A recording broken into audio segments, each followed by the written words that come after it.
জি madam, কি তো হইছে? মুগুরে ডাকছেন? এই ছোট লোকগুলো বাড়িতে ঢুকলো কি করে? জি হয় ম্যাডাম, আপনার লগে দেখা করবার লাগে খুব বেশি রিকোয়েস্ট করছেন, এর লাগে আপনার লগে দেখা করবার সুযোগ দিছি। তাই অপরিচিত লোকগুলোকে বাড়িতে ঢুকতে দিলে? ম্যাডাম, মগো ভুল হয়ে গেছে, মগরে মাফ করে দেন। বাবা তোমরা বাইরে হয়ে যাও। এই বেটা, তোরা বাইরে যাও, নয় মগো চাকরি যাইবে। মেম সাহেব, মাটিতে দাঁড়িয়ে আকাশের চাঁদ ছোঁয়া যায় না, এটা আমি জানি, কিন্তু রাজু বুঝতে চায়নি। এই জন্য সেই প্রথম দিন থেকে অনেকবার অনেক বেশি শাস্তি দিয়েছেন। আর কত শাস্তি দিবেন? একটা কথা তো সত্যি, শুধু ভালোবাসতে হবে, এই একটা কথা ছাড়া। রাজু তো আপনার সাথে আর কোনো খারাপ ব্যবহার করেনি। এমন কি কোনো খারাপ উদ্দেশ্য লইয়া আপনার সইও দেখে নাই। তাই আমরা বন্ধুরা মিলে অনুরোধ করতে আইছি, রাজুর জীবনটারে নষ্ট করে দিয়েন না। হাত জোর করে রাজুর জীবনটা ভিক্ষা চাচ্ছি ম্যাম সাহেব, ভিক্ষা চাচ্ছি। ওরা ওরা এখানে কি চায়? দাদু ভাই, ওরা ওই রাস্তার ছেলেটাকে পুলিশের হাত থেকে ছাড়িয়ে নেবার জন্য অনুরোধ করতে এসেছে। এই, তোরা যদি এই মুহূর্তে ড্রয়িং রুম ছেড়ে না যাস, তাহলে কুকুরের মতো মারতে মারতে বের করে দেব। আপনাদের ক্ষমতা আছে, তাই শুধু ক্ষমতার দাপটে মারতেই শিখেছেন। মারুন আমাদেরকে, মারুন। একটা কথা মনে রাখবেন মেম সাহেব, ক্ষমতা কারো একরকম থাকে না, ক্ষমতারও উত্থান পতন আছে। মামা, রাস্তার এই ছেলেগুলো সাহস কত দেখেছো? আমাদের জ্ঞান দেয়।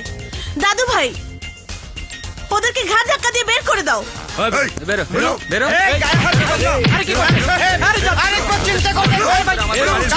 ঠিক করেননি না? যা বেরো, হাতটা ঠিক করলেন না। আবার বলছেন মেম সাহেব কাজটা ঠিক করলেন না।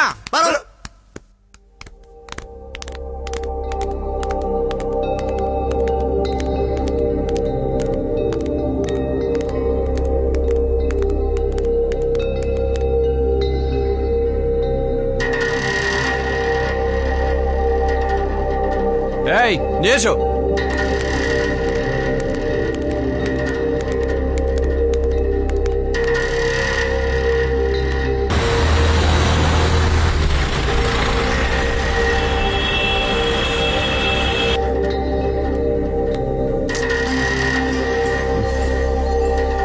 মনে হচ্ছে মাসুদের মতো রাজুরও জেল হয়ে যাবে।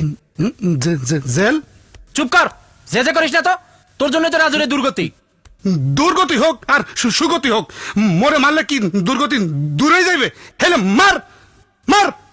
এমনি নিজের অপরাধী মনে হইতেছে, এরপর আবার দমক দেয়।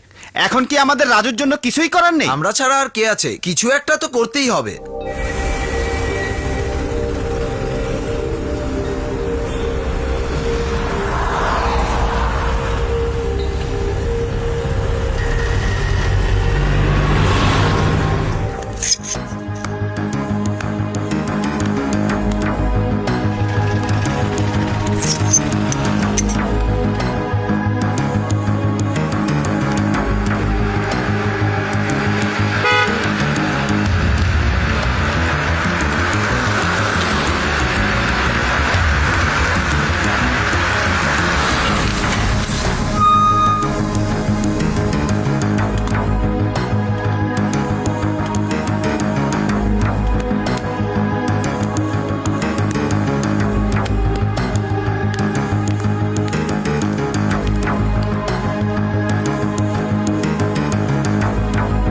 এই চলো।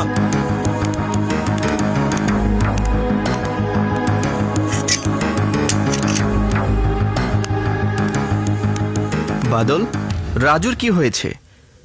রাজু জেলখানায় কেন? তোর কেস, ভালোবাসা। তোর মতোই ভালোবাসার রোগ হয়েছে, তাই তুই বের হলি আর রাজু ঢুকলো।